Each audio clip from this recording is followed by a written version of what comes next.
Hey Nerdy Knitter, Tanya here. It's the end of another month and that means another episode of the Nerdy Knitting Podcast. So grab a drink and your knitting and let's settle in for a chat all about what I've been working on over the past month.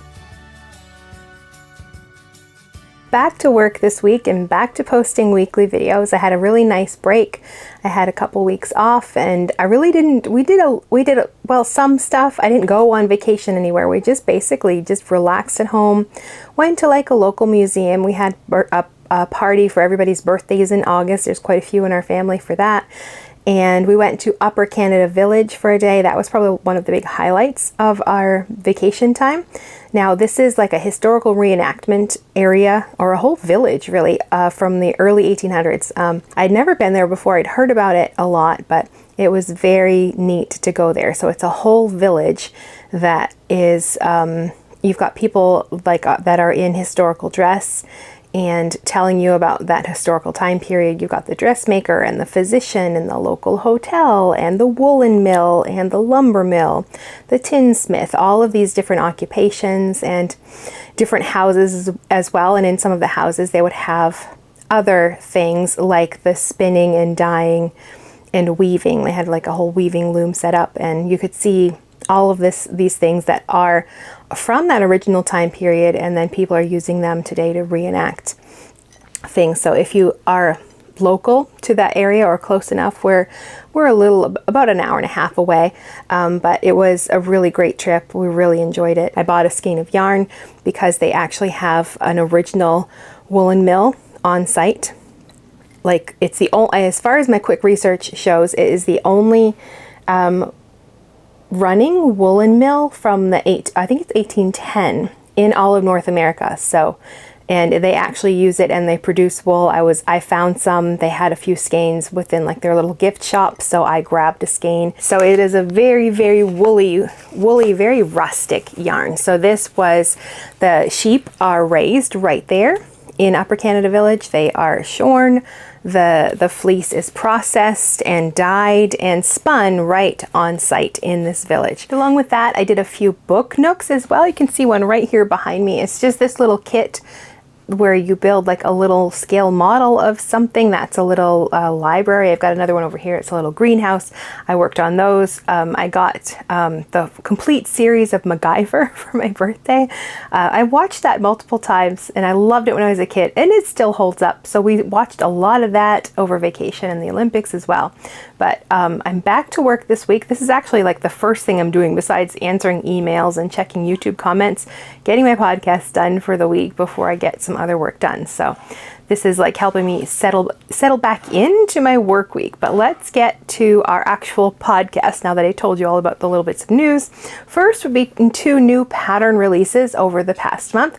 The first is the Brockway cardigan, which was released in the latest issue of Cast On magazine. So this is knit from the bottom up in one piece. It has mistake rib hem along the bottom and then two panels along the sides. It's just like a tunic length sleeveless cardigan. And you knit up to the underarm. You're adding a few increases at the underarm to give you more of a drop sleeve effect, and continuing the mistake rib along the fronts. And then you separate for the shoulder, like the armhole up to the shoulders. There's some short row shaping for the shoulders. The front panels are continued all the way up to the back neck and then joined in the back and along the back neck of the cardigan itself. So it sort of like carries all the way up around. The second release is for the summer lace tank. I didn't know it was going to come out this year. I figured it was going to be, it would be not until next year. I had just got the pattern and the sample knit and sent off, I think, with my last episode just before that. But quick turnaround. So that pattern is now available on the Biscot Yarns website. You can also get it as a kit with their sock yarn because it uses, for most sizes, even just a few skeins, because it's just a lace tank top. It's like above hip length, no sleeves or anything like that. So it actually doesn't take a ton of yarn. So a couple skeins of sock yarn for the smallest sizes, and then I think it might be up to 4 skeins for the largest. I can't recall. It's 3 or 4, something like that. So even in the larger sizes, it's not a ton of yarn for a cute little tank top. So that pattern is out now as well. And I think I'm gonna grab some yarn and I might knit that one for myself for next summer, because for this one I knit the sample and send it back to them, so I don't get to keep the sample. But I knit a small size anyway, so I'd have to knit a larger one for myself, but I think I'm going to do that for next year. So that's all the quick announcements we have. Next is our knitting book of the month, and this month it is Mosaic Knitting Workshop. I grabbed this from my local library. I like mosaic knitting. I think it's a really good technique for newer knitters who are just wanting to start doing some color work. Mosaic knitting, it uses, well, at least 2 colors, usually 2. You can do like a gradient to get you lots of fun colors in there. But so you're using 2 different colors, but you're only ever working with 1 color at a time. You'll have 1 color and you'll work 2 rows with it. Then you drop that yarn, grab the other yarn, work 2 rows with that, and you alternate, and that gets you all of these beautiful mosaic patterns. You can see there's some of the designs in this book. So it's a good introduction to one method of color work knitting. There are multiple ways to do color work knitting, but this one is on the simpler side because you're only using 2 colors and you're slipping stitches. A lot of the time the projects are in garter stitch, so it's all just knitting and slipping stitches. You're holding the yarn to the wrong side of the work, so you get these really pretty designs. It's probably one of my favorites is this blanket right on the front. I'm not a huge blanket knitter. I've knit one and I've crocheted a few others, but I really think this one is very pretty. So let's go to the overhead and take a quick look at this book. It's not a very thick book, but it's lots of information. It's really packed full. So it's mostly a pattern book, but there is some other basic things in here as well. You'll find all of the basics about mosaic knitting in this introductory section about how mosaic knitting works and the basic process of it, how to read charts, choose colors, and then we've got a big selection of patterns here. Then we finish with a few techniques. What's really useful is in the back, a section on designing your own motifs, which I really like. So there's a chart that you can use to sort of chart out your ideas, lots of information, and then the basic ground rules that you need to know about how to design this type of motif in particular. So there are 13 different projects, and you can see most of them right here on this page. We've got a wall hanging, pillows, blankets, a cowl, a floor mat, more blankets, a scarf, some coasters, a good variety. So if you want to give mosaic knitting a try, this is a good place to start with the basic instructions in here. Coasters are always a good first project as well. And one thing I really like is that a lot of the times with mosaic knitting, it's done with garter stitch, but it can actually be done in stockinette as well. And like this cowl right here is done in stockinette stitch. Most of them are garter stitch, I think, but there is some stockinette as well, which is really nice. And I think, I'm not positive, I haven't read every single pattern. I think most of them, even if they are going to be in the round, they're going to be worked flat and then sewn up together. So let's just take a quick look at some of these projects. The one on the cover is probably my favorite one. I really love this blanket and the colors she chose. So the yarns are all Lion brand yarns. They're all washable. So I really like that they used affordable yarns for this book, but I think that blanket is really lovely. I think they must have used a gradient yarn, and it just looks really nice. The color works really well with this motif, sort of that desert cactus motif. Really like that one. Another feature I like in here is that everything has an alternative colorway to give you other ideas for using the different colors that you can use, because with mosaic knitting you're going to use 2 different yarns, so most likely 2 different colors, or like they did here, this gradient color in the background. But one of the nice features is all of the patterns include this alternative colorway and even the yarn, and again, it's Lion brand yarn, I think, for all of the alternatives as well. So if you're a shawl knitter, there's a really great mosaic shawl in here as well. And asymmetrical triangle, there's a little diagram here that explains how it's knit. It's got all the basic things you need for every pattern. And I like this feature here as well. It tells you sort of the skill level you need to complete that pattern. Now here's another project that is done in stockinette stitch instead of the normal garter stitch.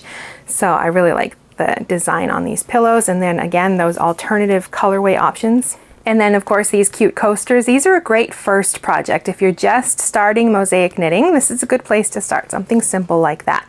This uses Lion Brand woolies, thick and quick, so these will knit up really quickly as well. My one critique about this book is probably the size of the font. I think it's a bit small. I wish it were just a little bit larger.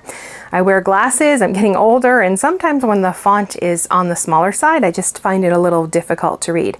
This one's okay, especially if I have a good bright light, but I was flipping through it last night in bed and my light is a little dim and it was a little hard to read. So that would be my one critique. But it has everything you need to know to learn how to do mosaic knitting, along with a lot of great projects to get you started. So now it's actually time to get to all the knitting, and I had a lot of time to knit since it was a month off pretty much, and well, 3 weeks. And I had a lot of time to actually just sit and knit and relax, and I watched a couple of like Chinese dramas, and I started a new Korean drama and a Turkish drama. So a lot of easy knitting, because when you're reading subtitles you can't do anything too complicated.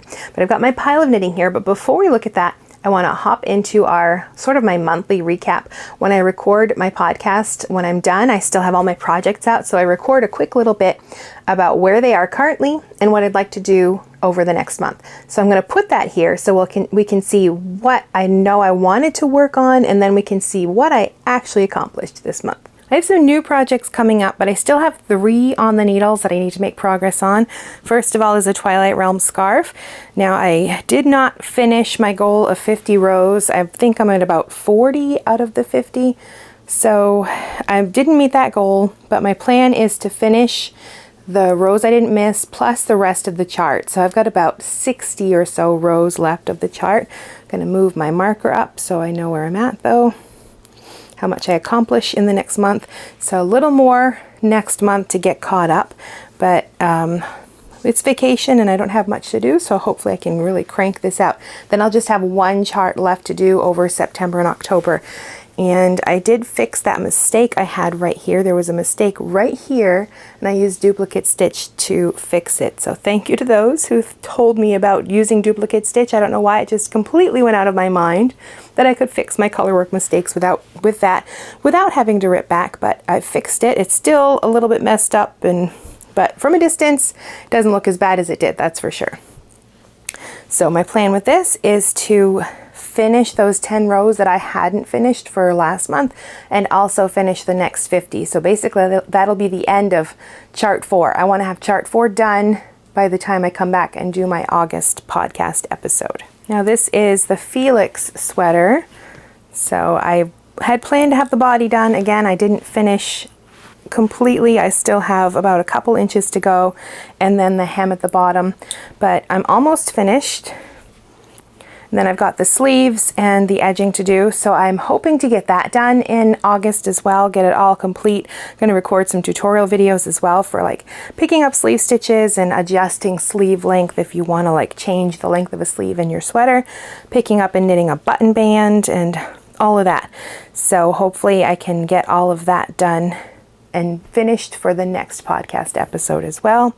But sadly, I was behind on all of my projects this month, but oh well, we will get caught up. And the last one that I was behind on, and I had hoped to have it done while I was on our little family trip to Maine, but this is where I'm at with my hat. I have switched colors. I'm on the next color now, so I've got to do like the whole second half of the hat. But it is vacation time for me in August, and we've got a few little road trips planned, like day trips and things, so this will be like my car knitting, I think. So the plan again is to get this done. So that's the plan right now. I've got these 3 currently on the needles. I'd like to finish the next chart for this, or the chart I'm working on, finish the Felix sweater, and also finish this hat. And I've got a few new projects to cast on as well. So the first thing off my needles is the Musselburgh hat. I haven't washed it yet. It actually looks pretty big. I would try it on, but I got a big clip in my hair, so it's not going to fit over that. But it actually fits my head really well. It's comfy. It's a little on the loose side, and I really like it. So this one I might just keep in my own like winter collection pile. So this hat is knit like this. You start at one end, and you increase from just a few stitches until it's the full circumference you want, and you do a lot of knitting. I switched colors at the halfway point to get a 2-color hat, and then when you repeat that I think I had 70 rounds, so I did another 70 here, did the decreases on this side, closed it all up.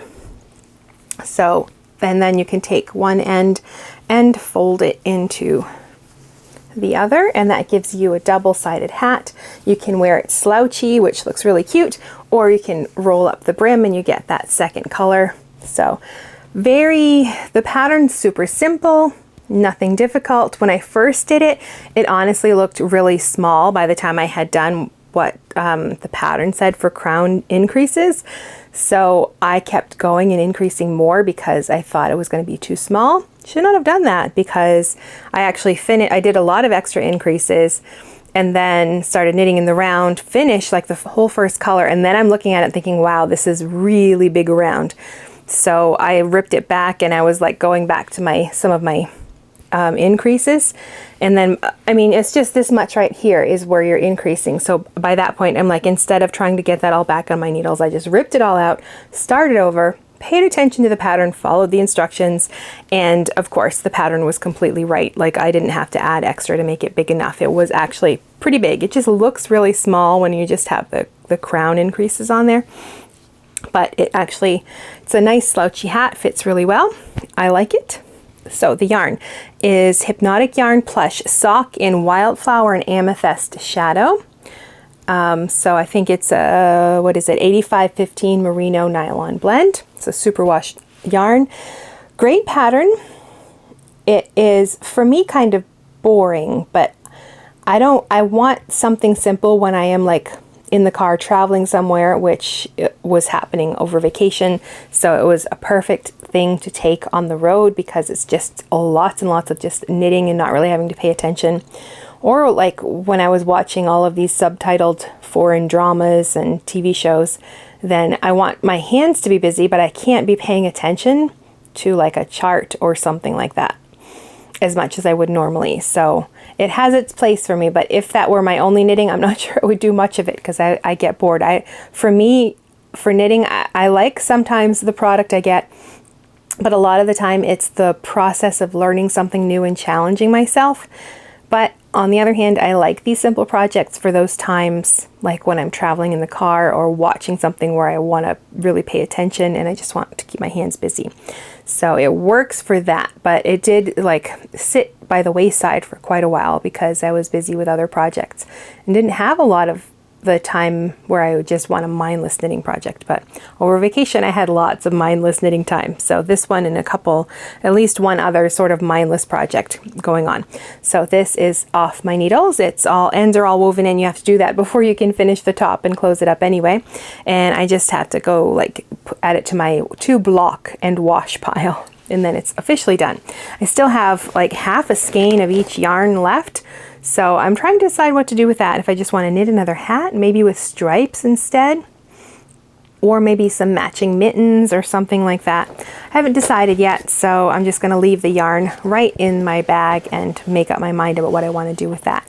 That would be a nice gift though, wouldn't it? A hat with some matching mittens or something, and I probably have enough for mittens. Now, the next project off my needles is a bandana cowl. So first of all, this yarn is from the Yarnable subscription box. I think this is June's color, called I'm a Succa for You. So shades of green with some sort of hot pink red tones in there.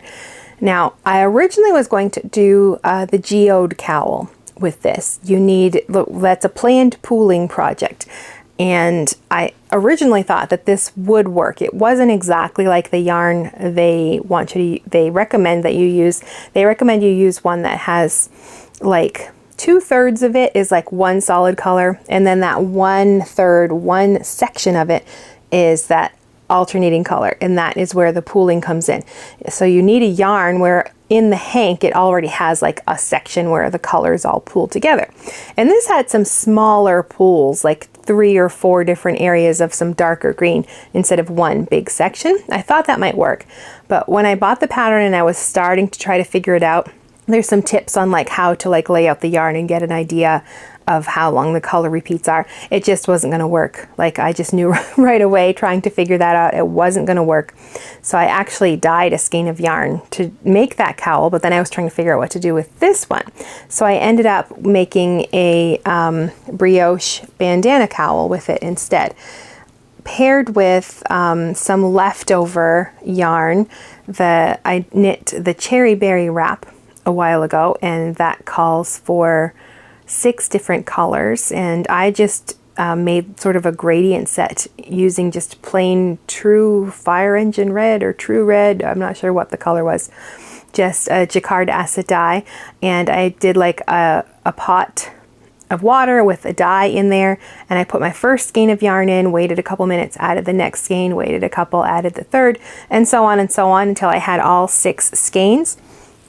So I get sort of like this gradient effect. I don't know if that's going to show up on there, but like starting with the darkest color here and slowly going to the lightest. So I just used my leftover reds for that, paired it with this, which it's not quite red in this. It's more of a hot pink, but I don't think I think it still works. It's almost a Christmas kind of cowl. So I figured I'm going to be teaching a class on variegated yarns, and I wanted to have some things to show types of projects to use variegated yarns with, and brioche is one of those stitch patterns that I think works really well, or 2-color brioche, because you're pairing it with like a complementary color, and that can break up color pooling and stuff, and I think it works really well with this. I still have quite a bit of yarn left, so I'll probably knit up like a little swatch just to show the original yarn. And then I probably still have enough. I still have quite a bit of the red yarn left as well. I might knit a brioche hat. We'll see. But this is done. So the pattern, I'm kind of meh about. I'm not sure. I mean, it works. I don't know if my stitch count was off, but like you're supposed to end with a certain number of stitches, and I didn't end with that number of stitches. So I had to sort of rework like the bottom, and I don't think it looks great on here, the way I reworked it. I'm probably not going to pull it out. I'll keep it the way it is. But I do like the bandana cowl shape. It's a little on the small side. I probably could have cast on some extra stitches, but it's just a sample for a class, so I probably am not going to wear it. Then again, maybe I'll knit a second one and rework some of the pattern details, make it a little wider for myself too, because when I do wear a cowl, I do like sort of this shape, but I don't really wear cowls very much, so I'm not sure. I still have a lot of this yarn left as well, but I like that combination of colors. I think the more I look at it, the more I like it. And I do like how the brioche sort of, you can still see there's sections where like the colors kind of pool a little bit, but the brioche rib breaks that up. So the first thing still on my needles is the Twilight Realm scarf, which is probably no surprise. I have been working on this since last year, and I probably will not have it done for another couple of months. But I am ahead of schedule. Just lost my needle stopper to find that. Here we go. So I think last month I was behind. I hadn't quite finished chart number 4. I'm ahead now. The first half of chart number 4, I wanted to get to row 50. Wasn't quite there, but I finished chart number 4. I'm actually well into chart 5 now. I think I'm somewhere between row 15 and 20, somewhere in there on the last chart. Woohoo! So I think this month I want to get to that halfway point or further, because I'm ready to be finished with this. I've been working on it 50 rows a month, which is 100 rows of knitting. Doesn't seem like much, but I'm pretty slow when it comes to double knitting, but my speed's a little better. My tension's a lot better. I'm not going to pull this out to show you the whole thing because it is super long. I will show you when it's all finished, but so I finished probably like from here or so. So I did quite a lot. But I noticed a big difference in my tension from the beginning to now. Like the scarf has gotten narrower because I've tightened it up a lot more than I did when I started. I showed my daughter, she didn't care, which I'm glad, because it's not like I want to rip this out and start over, because this has been a lot of work. But I can say now that like just doing a little bit pretty much every day, like during my lunch break, I would do a couple rows. So just that constant repetition of it, my double knitting has really improved. I can say that for sure. So I was thinking it'd be nice to do maybe a series on double knitting. I don't know, maybe like a little project, like a pot holder or something, and then walk through the process, and then maybe a video on like mistakes and how to fix them, because I learned how to fix them. One of the big things that was very helpful from all of you was I had made some like small mistakes, you know, the wrong color down in some of the scarf down here, and I was not gonna rip back all of that knitting to fix it, and I was not going to drop down and try to fix one stitch in double knitting.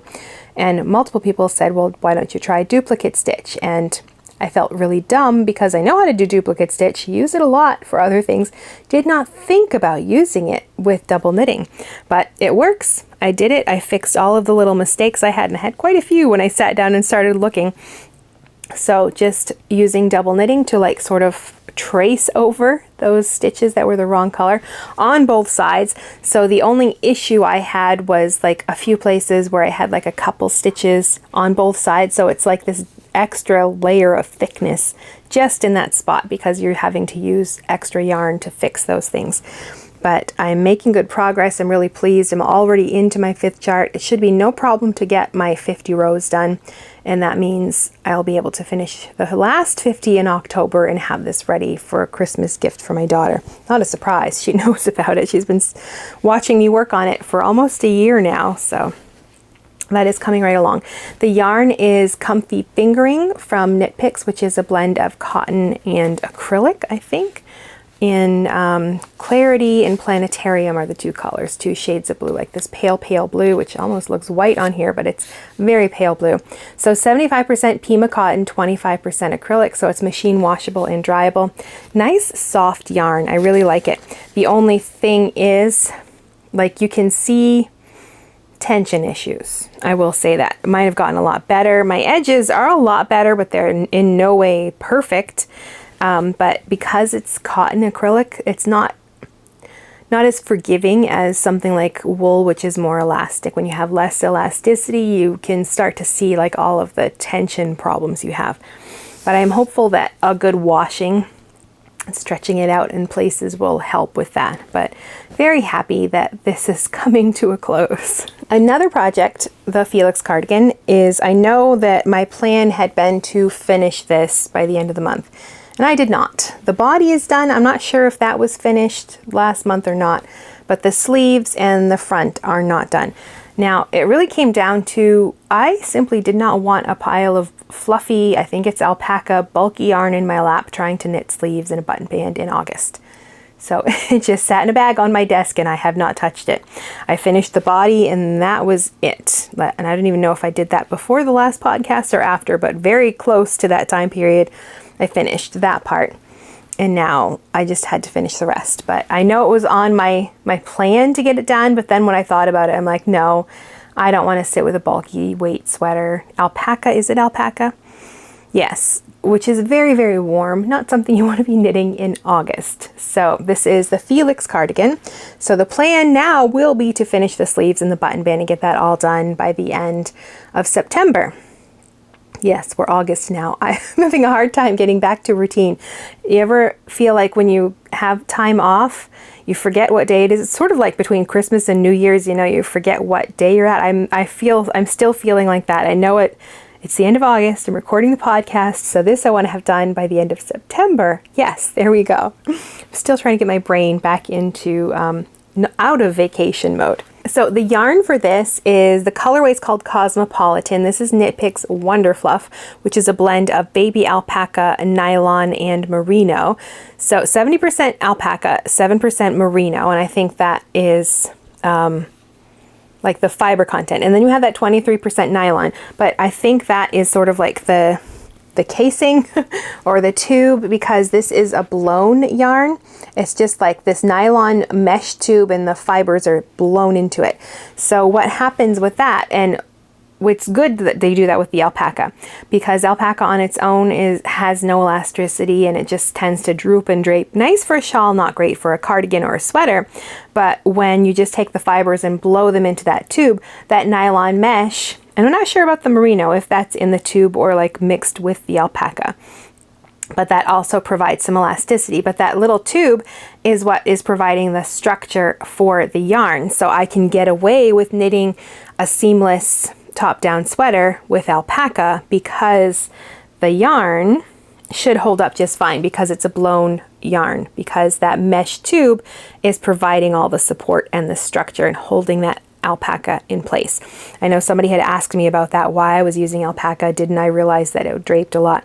Yes, I know it does, but because of the structure of the yarn itself. So that's a thing to look for if you know you want to knit seamless. We're going to do our next I think our next knit and chat is going to be on this topic specifically about choosing yarns for seamless sweaters, because seams add structure, and if you don't have that structure, you need to either choose a yarn that has structure, like a blown yarn, or a fiber that has structure. But we'll get more into that in our knit and chat in our next video next week, first video of September. But yes, I chose this yarn specifically because it's a blown yarn, and that nylon mesh tube gives us the structure we need to keep that alpaca in place. But really fun, bright color. I wanted something, I just think it would be cute just to wear, you know, with jeans and a plain t-shirt. Sometimes you just want something bright to wear. At least I do. I have 2 shawls that I'm working on, breaking my rule about one type of project at a time. But it's summer and I wanted 2 shawls, so why not break my rule? Now the first one is the Scout shawl, and I made I think I hadn't even started this in the last episode. So this is sort of like patchwork stranded knitting, done flat. I haven't done stranded knitting flat before, I've only done it in the round. So I was curious to try it flat. And it also has intarsia because it's all curled up on itself right now, but the edge stitches are done with intarsia. You're doing intarsia to connect these different sort of patchwork sections as well. So you start out down here at one point in just one color, and then when you introduce your center panel here, then you have to switch to 2 different balls of the same color for the edges. And then you work, so you're working increases along one edge to get your shawl shape. I'm past the increasing section, so this is sort of as deep as this shawl is going to get, and you can see it's got lots of different stranded knitting motifs in there. It looks like a patchwork. It's really very fun. It uses 5 colors, I think. That sounds right. So I've got my base neutral was white, and then she recommends, the designer is Florence Spurling, she recommends to use 2 different colors, like a light and a dark of each. So I chose 2 shades of green, Pistachio, and what was the other one? Macaw. So Macaw is this deep green here, and then Pistachio is this light minty green. And then 2 shades of purple, Majestic and Hyacinth. So Majestic is this dark purple here, and Hyacinth is this lighter purple here. And you just alternate different sections with those colors, and it does create this lovely patchwork. Now I don't really love, let me see, these 2 colors together because they're both on the light side, so I think it's a little harder to see. But I think the overall effect of the patchwork is really fun, and I do like these 2 colors together. I wasn't so sure when I was holding them up. I was thinking, especially, let me see if I can pull out the two darkest colors. I was thinking, okay, that's a little bit like Joker, you know, like from Batman. But then with all of the other shades, I think it works out just fine. So the pattern, no issues at all with that. It's well written. My only issue, and it's just a me issue, it's not a pattern issue, is there, I mean, because it's all charted, you're not going to find written instructions for all of, I don't think there is. I don't know. Don't quote me on that. But because I use the charts, so I haven't paid attention. Maybe there is, but I doubt it. But I don't know. I don't have the pattern right in front of me, so I can't check. But everything is charted, and it's completely charted. Like instead of doing like, you know, a small box, this is the stitches you're going to repeat or whatever, she has the whole thing charted out. So some of the charts are pretty big, which Right now especially, I forget where I am in this one because, I mean, it does repeat itself and you can sort of see your knitting to pay attention to where you are in the chart. But I'm just, if I'm just thinking of it from my designing point of view, I wonder if it would have been easier to make the charts smaller using repeat boxes and just saying in the directions, you know, to work this specific chart over this many stitches, instead of like having all of the stitches and rows completely charted out.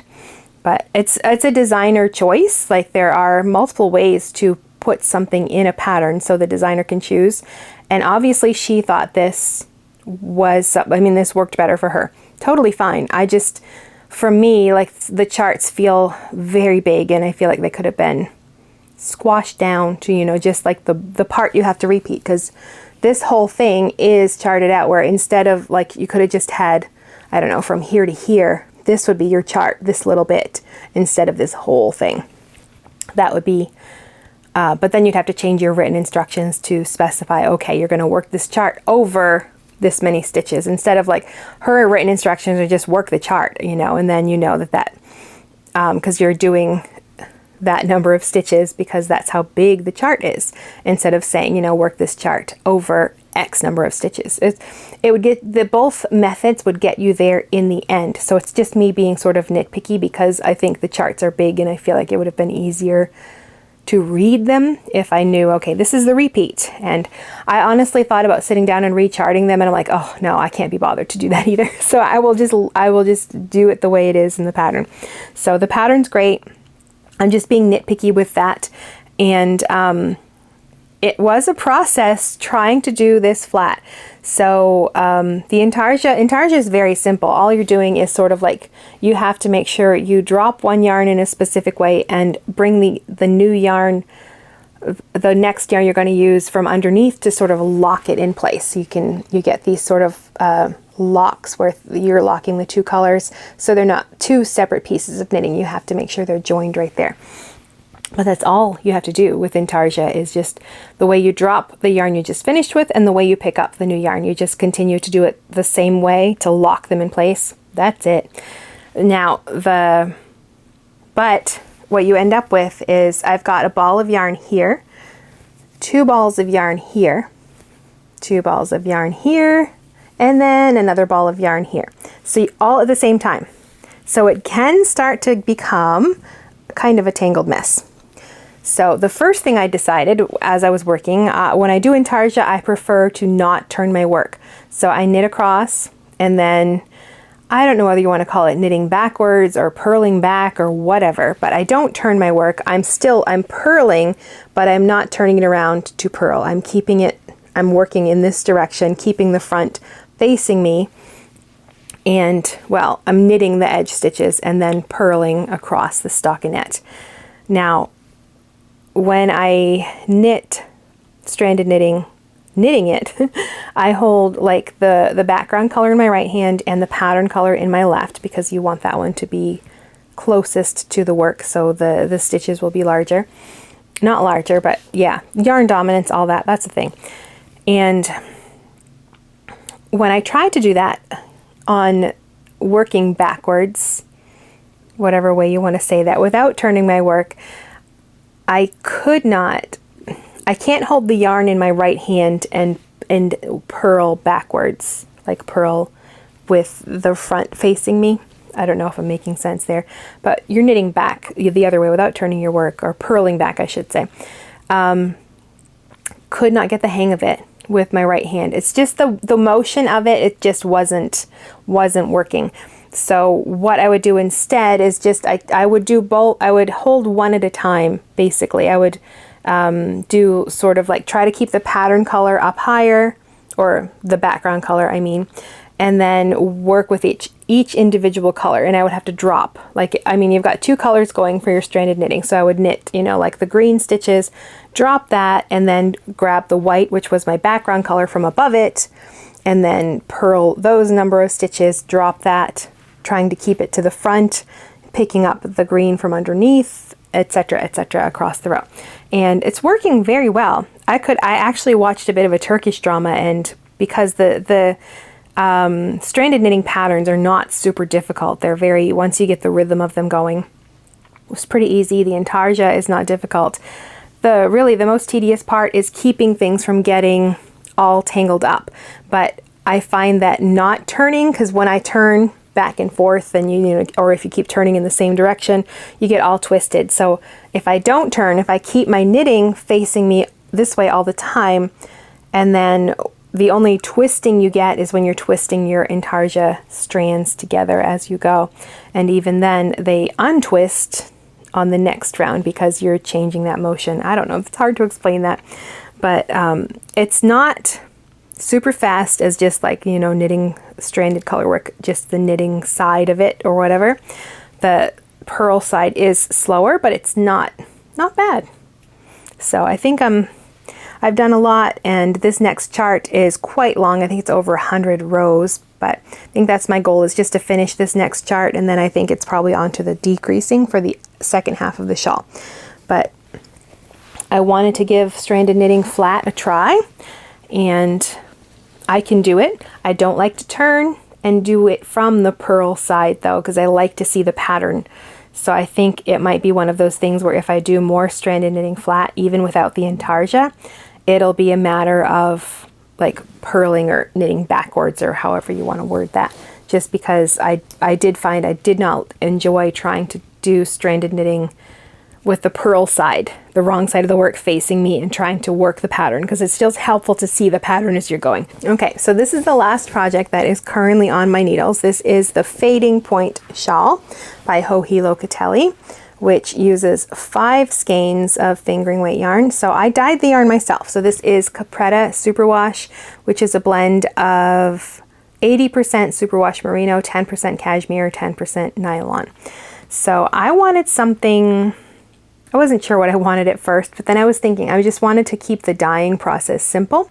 So I had 2 colors, hot fuchsia and sun yellow, and I wanted something in the orangey range. So what I did was, and I had to do 5 colors, so I just changed, I started with like a base of, I want to say 3 parts of the hot fuchsia to 1 part of the sun yellow, and then I would change that. For color number 3, I did equal parts. So for color number 2, I took the other 2 colors, number 1 and number 3, and sort of mixed them to make a variegated yarn. And then I just repeated that. My last color number 5 was 3 parts of the sun yellow to 1 part of the hot fuchsia. So then number 3 and number 5 were combined for color number 4, sort of like a variegated color. And in there, all caked up and stuff, I was concerned that they would be too subtle, and they're coming out a little bit lighter than they actually are in person. They're just a bit darker. But as I'm knitting with them, I really like the subtleness of it. I'm saying that word a lot, aren't I? But I'm just really pleased with how sort of subtle the color changes are. I think you can still see them in there. Like it's more of that pinky on this end. I mean, it's a bit orangey still because there's a bit of that yellow with the turquoise, not turquoise, fuchsia. But then it starts to veer into like orange territory. So you're starting at 1 point, and you're starting with just garter stitch and then some lace and garter stitch and more lace. And then after it gets to be like a certain width, you sort of change the way you're knitting, and you decrease at the sides and increase in the middle. So you're like this bias shape for the shawl. It's going to turn into a rectangle now, because instead of increasing it though 4 different locations, you are only increasing twice and decreasing twice. So stitch count remains the same. And then that's when you also start working like sort of fading between one color and the next. And then when you switch colors, you do a little more of that color, and then you do some lace, and then you start fading to the next color, do a little more of that color, and then work some lace, and repeat and repeat and repeat like a bunch of times, because you have 5 different colors to do this with. So this is the first half of the shawl. So I have to repeat this whole process again for the other half. And then when those 2 pieces are done, I haven't read ahead, so I don't know. They're somehow joined in the middle, and there's more stuff going on. If you look at the original, you can see sort of the shape that's happening there. So I have finished one half. I have one row left to do, and then this one has to be set aside, and I repeat this whole thing all over again. Knitting wise, very, very simple. It's a lot of garter stitch. The lace is just an 8-row repeat. It's very simple. Nothing particularly hard. I whipped right through this because it was really nice to have like the different colors. You'd be doing so many rows of one color, and then you'd have to do a little bit of fading, and then you're on to your next color. And I liked that sort of goalpost. And I wanted something simple when it was vacation. I wanted to relax. I wanted to watch my subtitled dramas, and you have to read your subtitles, so you want something easy in your hands, and this qualified for being fairly easy. I mean, you've got some decreases at the edges and increases in the middle, but otherwise, lots of garter stitch. And I'm very pleased with the colors and how they came out. That subtle change of like the amount of dye in each skein of yarn, I think really worked out well. Now for upcoming projects and things that are going on, while I was dyeing all that yarn, I dyed another skein of yarn because I still want to knit that geode cowl with that planned pooling, but I didn't have any yarn that sort of fit the requirements, where I think I said this earlier, you need like the skein itself has like the majority of it, 2/3 of it is like one solid color. And then that final 1/3 or 1/4, whatever, that one section is your second color, that high contrast, whatever the contrast is, like that's that second color is that one section. And then that's how you can, that's what you need for like a planned pooling project. You want that yarn to pool in a certain way. So I needed that for this cowl. So it's hard to see it all knit, all balled up, but that's what I did, a hand painted skein. I can't remember which of those, one of the colors from the shawl that I just showed you, you can see it's sort of orange in there. I saved some of that dye and I used that for that contrast color. And then the rest of the skein I did in sort of this dark blue. But what I did was I did I hand painted it, like I laid it out on some saran wrap, and then I spooned the dye on and smushed it in with my fingers. And I did get some bleeding where it went through like the navy, some of the navy splotched over into like that orange color, but it's hard to tell when it's balled up. But I did have, you can see here, okay, like it's all navy, navy, navy, navy, and then there is that orange right there. And then back to the navy, then back to the orange. So hopefully this will work better. I don't know if I have it, I don't think I'm going to plan to work on this over the next month though. I've got the yarn all dyed, but we'll see. I might get this started because there is some prep work you have to do. You have to like knit a swatch and figure out how many stitches, and there's some prep work to figure out how the planned pooling is going to work. So the pattern isn't a specific, it's not going to tell you cast on X number of stitches and start knitting. You have to sort of figure out your color change to figure out how it will work for your specific yarn. So you just have to be in the right sort of brain space to figure that out, and I'm not in that space right now. But I have the yarn dyed, so I can give that a try. Now my last project, got all the yarn right in a bag to keep it all together, is a colorwork hat. I'm designing a hat to go along with an article for the next issue of Cast On magazine, and it's a stranded knitting hat. So it's a lot of yarn because I mean I have all the different colors. So the hat itself is going to be different shades of blue and then a pop of orange in there. I don't know why I'm on an orange kick lately, but so this is from the Brown Sheep Company, their Nature Spun Sport Weight yarn. So I've got to get that swatched up and get that going. So probably by next month it's going to be off and in the mail, and I won't have it for the podcast because it'll be due before then.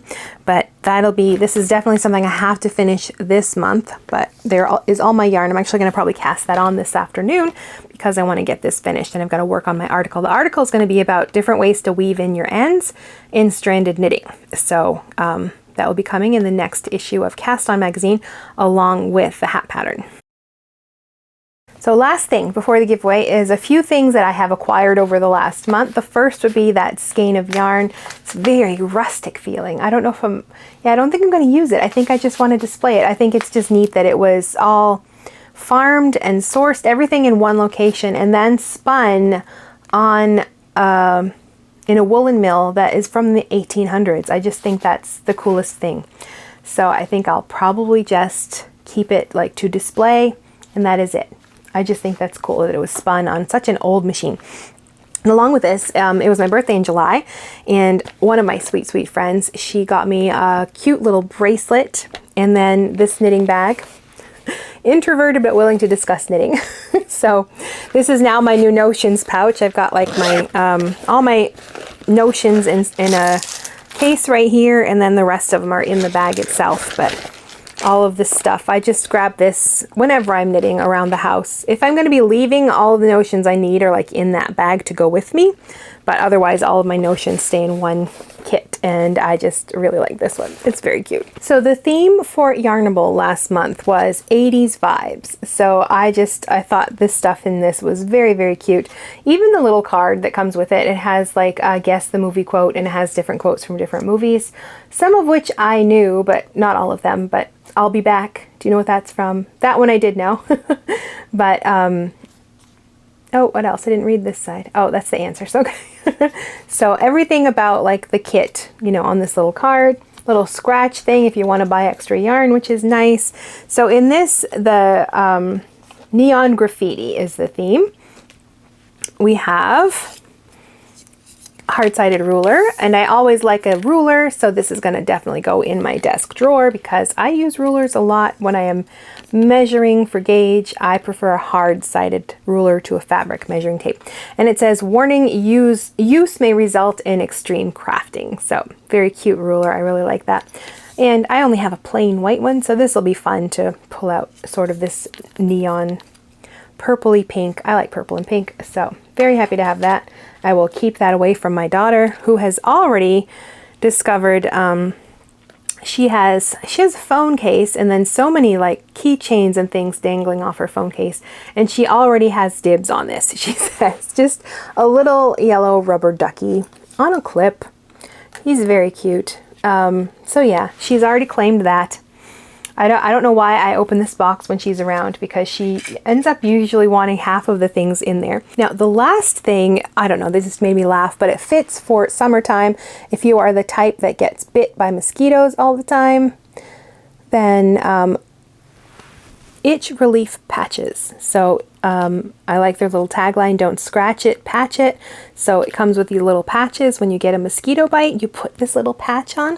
I'm not sure what they use. I haven't read everything on here. It is latex free, but I'm wondering if it's like essential oils or something, because that's what I usually use. I have a roll-on bottle of a blend of lavender and tea tree oil, and that works really well for mosquito bites, especially if you catch it right away, or burns actually. If I've burned myself in the kitchen, then it works for that really well too.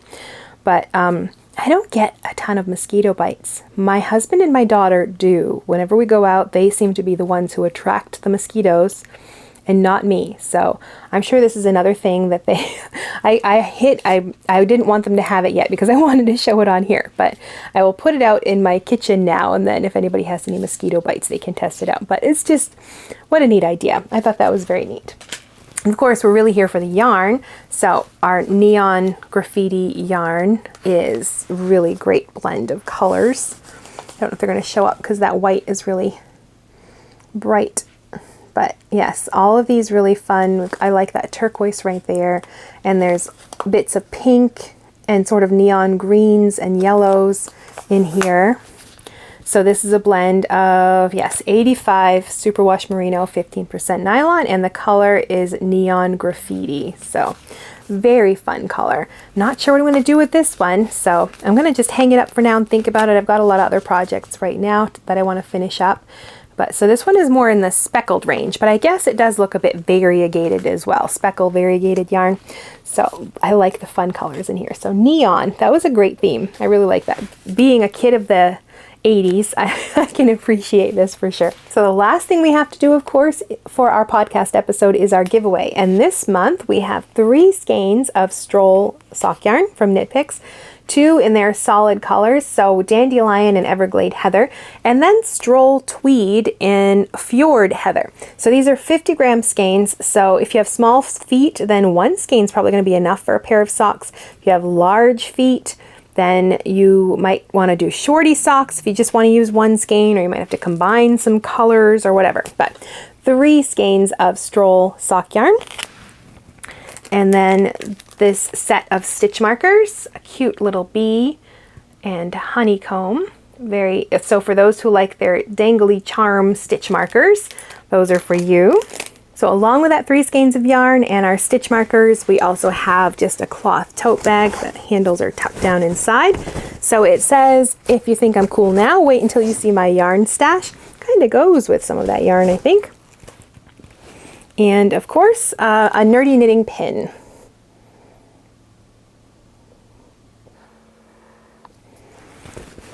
So to enter this giveaway, let me see, what can our question be? I'll put up a picture of the Stroll sock yarns, and you can just tell me what your favorite color is from there. They have a lot of great colors.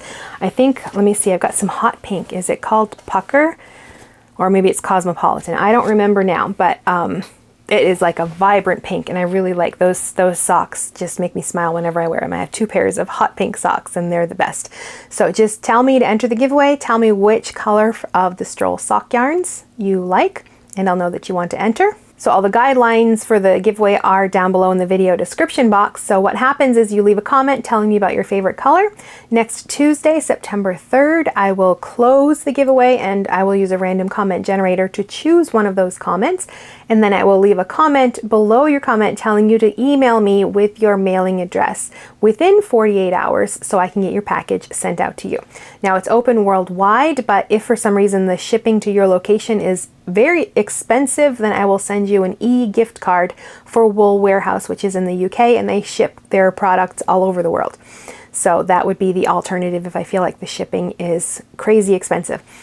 And also, I'm not responsible for any customs or duties. I'm located in Canada, so if I have to mail your package to another country, it generally, it's usually like under the $100 limit is fine, but I can't say that for sure. So if the package arrives in your country and there are customs or duties, taxes to pay, those are your responsibility.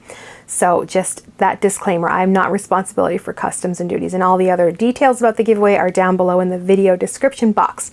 So be sure to leave your comment telling me which color of Knit Pick Stroll yarn that you like, and I'll know that you want to enter. And that's it for this month's episode. It's nice to be back here chatting with you again and getting back into this rhythm of recording every week.